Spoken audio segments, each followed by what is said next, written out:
Okay, we are finally going to talk about the rest of the 11 subtests and what they measure.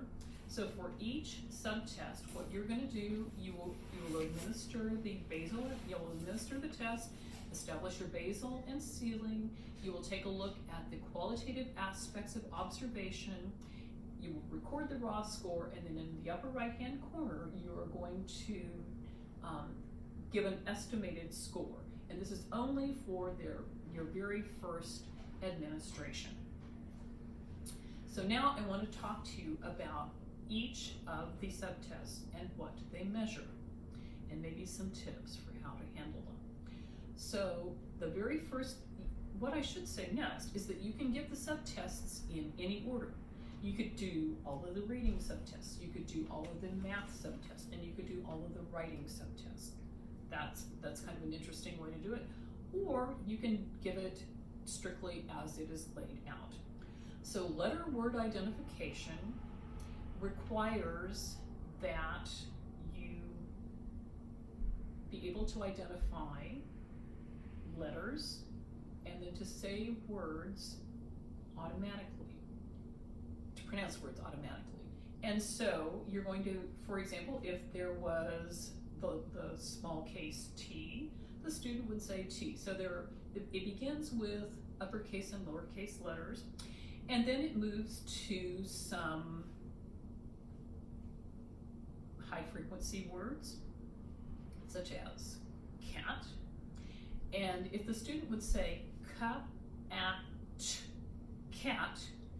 that would be considered a wrong answer, because what they have to do is look at the word and say it with automaticity.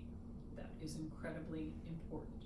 And as the high frequency words become less frequent, then the words will become more difficult. And let's say that the word is record, R-E-C-O-R-D, and they say record.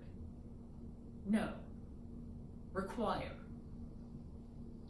Because they gave an incorrect response, you would have to, and it's considered a self-correction, you would score that as a 0 and you would write the word require, since they did not respond to the prompt correctly. Now, on the other hand, if they say, maybe the word is remote, and they say Remington. No, remote. So Remington, you would have heard it wrong and you would have scored it incorrectly and started to write remote, or started to write Remington for the word remote. However, if they self-correct and it is the correct answer, then you would score them correctly. So the last response that they give to a given prompt is the one that you score. That's incredibly important all the way throughout the test. Okay, so we talked about letter word identification. That is the core skill for reading. Number 2 is applied problems. Applied problems require that the student look at the picture, read the problem, analyze it, figure out what the procedure that they need to do, and then they do the procedure and give you an answer. So applied problems is the part of math that you put your calculation and your fluency together into one package, and then they look at a series of story problems. And again, they start out very easy and get more difficult. Applied problems is one that I would suggest starting at a little bit lower level than what you think the kid is actually capable of doing, so that if they struggle with math, they would have some early success and be able to build on that success. And again, you follow the basal and ceiling rules. The basal is the lowest 6 incorrect. The ceiling is the highest 6 incorrect. And again, you will record your raw score in the box at the bottom, and you will do your qualitative observations, make notes, and then do an informal score based on their responses. All right. Test 3 is spelling. Spelling is one that requires the student response book. And so in spelling, you're going to say a letter or a word to the child. You will use, if it's a word, you'll use the word in a sentence, and then they will write the word. And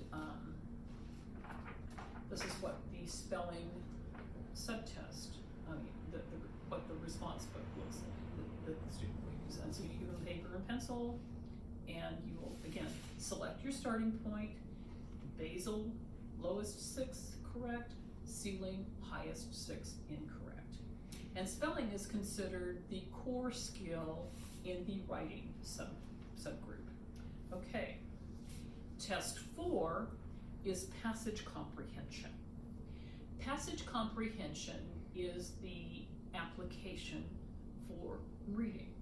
Students are required to, they start out with pictures and they move up to single sentences and then paragraphs in which there is a blank and something is missing in the blank, and they need to supply the word that would go in the blank.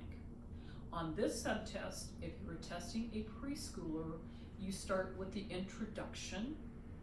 If the student is in grade 1, you start with item 5.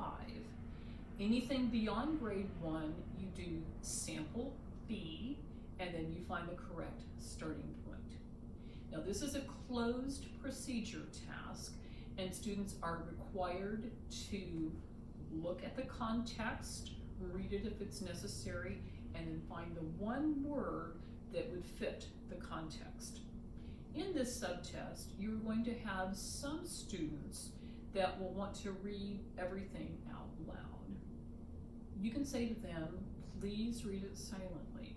However, some students will persist and want to read the entire thing. If that's the way it is, that's the way it is. However, they cannot read the passage and use the word in context. They would have to say it separately. So for example, if they were to read the sentence, this game uses red and black round playing pieces, and it is played on a square board with black and red boxes. This game is called blank. And they might read along and they say this game is called checkers. And then you would have to say to them, what is the one word that fits in that blank? And they would have to say checkers separately. They couldn't read it, they couldn't just use it within the context of that passage. And with passage comprehension, there are correct words listed in blue. Sometimes they may give a close approximation, and they will say, it will indicate to you that you need to question them about what is the best word for the box. So for example, in the example that I just used, if they said it's a checkerboard, that would not be correct. If they said a checker game, that would be correct. If you change sometimes you can change the tense of the verb if there's a verb in it, or you can change the number, so it might be a plural, for example. You can't offer that. However, there are certain times when it says it has to be just that one precise word without any other variation. So that, in a sense, is test 4, passage comprehension. And again, you will indicate correct and incorrect. You will establish your basal and your ceiling. You'll do your correct score. You'll do the qualitative aspects of observation, and you will give them an estimated score. And again, you'll only do the estimated scores for the very first time, your very first administration of the Cobb-Johnson tests of achievement. That brings us to our next test, and test 5 is calculation.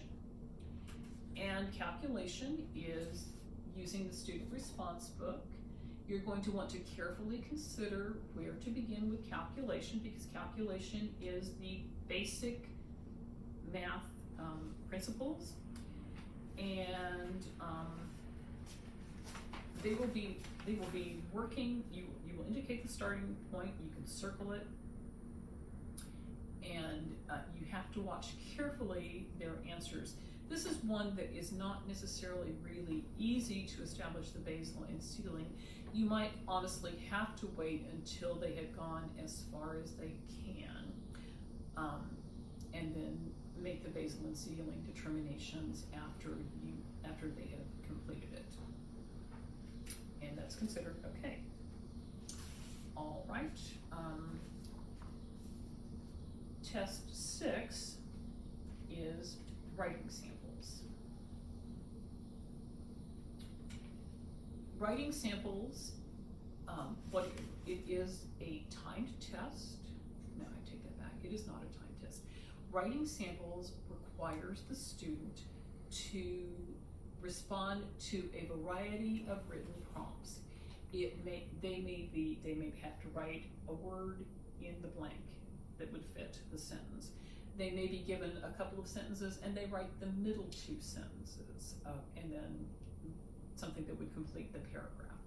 They respond to a variety of writing prompts using full sentences. And this one is difficult to score, and what I'm going to do, that you have to use the writing samples guideline from the test manual. And what I will do, I will scan that tomorrow and I will have that available for you. Writing samples, you want to have them do the block. You do it in blocks. You may do items 1 through 6 for little kids. Depending on the age of the kid and the level, you will just score one particular block. And you can score it a 2, a 1, or a 0. And the way that you do that is based on the directions in the writing samples scoring guide. And as I said, I will have that for you tomorrow. So you'll be able to look at that as you're doing your writing samples. All right, moving along to test 7, which is word attack. Word attack is another reading basic skills. What children have to do, they have to look at the printed word and be able to say the word fluently. The trick is that these groups of letters form pseudo words. They're not real words, but they follow all of the English pronunciation and the rules for saying the word. And so sometimes with pseudo words, kids will want to say the word is carbondale. They will say carbondale. One time and one time only during this test, you may say to them, sound out the word silently and then read the word to me or say the word to me. But you can only do that one time. So this is checking to see if children can see a printed word and pronounce it following the rules of English, the English lexicon. And so they have to do a phonic and structural analysis of the word to be able to say it. And again, it's a fluency thing. It's not a fluency thing. You want it to be able to say it smoothly. And so again, there's a basal lowest 6 correct, highest 6 incorrect. If they don't have that, you have to go back and establish the basal and establish the ceiling. You record the raw score, the qualitative aspects of observation, and again, find a score in the box.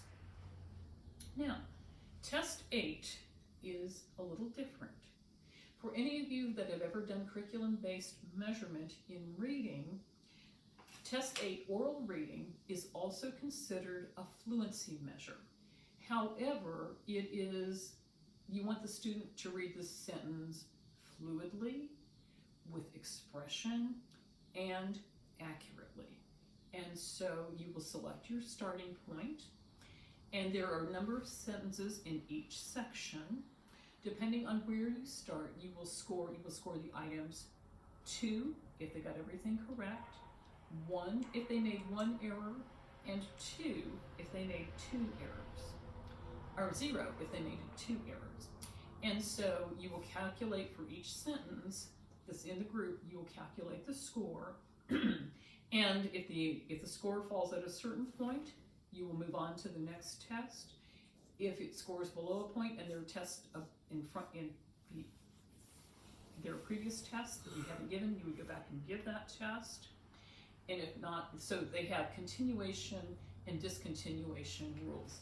So for example, let's say that you started with the second section, and it is items 6 through 10. And from items 6 through 10, if the number of, if they score 5 or fewer points, you would go back and give items 1 through 5. And if they scored 6 or more points, you would go on with the testing. And it gets to the point that you can tell if you're going to either discontinue or, and if you've already given one and they score the 5 or fewer, then you would discontinue at that particular point. And there are several different things that you can score for. You can score for mispronunciation. You can score for omission if they left out a word. You score an insertion if they put in a word. You can also score a hesitation if they don't say the word within 3 seconds. And the last one is a substitution if they put in a different word than the word that is written there. And again, oral reading is something that you want to, it's a measure of fluency, but it's not the rapid fluency that you would want to with, say, sentence reading fluency. Okay, so test 8 is oral reading, and again, you do the raw score, you figure out when to discontinue, you look at the qualitative aspects of the performance, and you give them an estimated score. Now, that was test 8. Test 9 is sentence reading fluency. Again, you're going to use the student response book. In sentence reading fluency, the task is to take a sentence and read it rapidly and determine if the sentence is true, for which you would circle yes, or if it's false, you would circle no. This is a timed measure, so students have 3 minutes. You want to accurately record the beginning and ending time, either using your stopwatch or your smartphone. And there are some sample items. If the students miss sample items B through D, you would score it as a 0 and you would not go ahead and do this particular subtest. So sentence reading fluency, they read sentences fluently. One is considered, the starting point is considered basal, there is no ceiling. They go as far as they can go.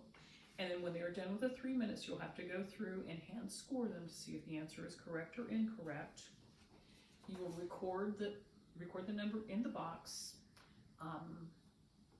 and then you will be able to give them an estimated score. Test 10 is math facts fluency, and again, it is a timed test. Students are required to answer 1-digit addition, subtraction, and multiplication facts. Again, they will have 3 minutes. You want to record the beginning and ending time, and you will have to go through and score them once the testing is done.